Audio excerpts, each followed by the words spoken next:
Hello? Hello, Dul. Good morning. Hello, boss. Good morning, boss. Boss, magpapaalam lang muna po sana. Bakit, Dul? Baka hindi po kasi ako makapasok ngayong araw, boss. Anong nangyari? Bakit? Boss, medyo masama kasi ang pakiramdam ko ngayon eh. Masama pakiramdam? Ngayon lang? Kagabi pa akong tinatrangkaso, boss. Pinakikiramdaman ko kung kaya ko eh. Tapos, itong madaling araw parang medyo lumala eh. Ganun ba? Naku, patay tayo dyan.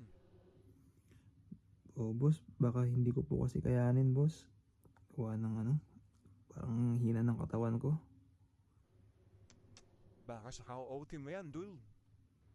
Minsan kasi, nire-review ko din ng CCTV at nakikita kita sa production. Kahit yung dapat na oras mo na out mo na, nagwo-work ka pa. Sa susunod, ipa-take over mo ha. Ganun po ba, boss? Oo, kailangan mo rin magpahinga, wag puro OT. Hindi, boss. Kailangan lang po talaga kasing tapusin eh. Hindi, ipa-take over mo sa susunod na shift. Ayoko po kasi ibigay sa iba, boss. Napo, hindi lang naman ikaw ang empleyado. Hayaan mong gawin nila ang trabaho nila. Sige po. Isiklib mo na lang to at mag-submit mo sa akin ng MedCert. Sige po, boss. Sige po, boss. Magkukumlay po ako.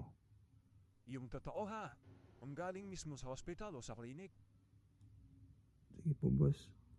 Pasensya na kayo, boss ha. Ngayon lang talaga to. Sige lang, nandiyan na yan. Magpahinga ka na lang muna. Pero kailangan mo ng MedCert ha. Kasi isasubmit ko rin yan sa company. Sige po, sige po. Try ko po makapunta. Sige na Dul. Salamat po, sige po. Ingat po kayo. Salamat. Bye, boss. Bye, padaling ka.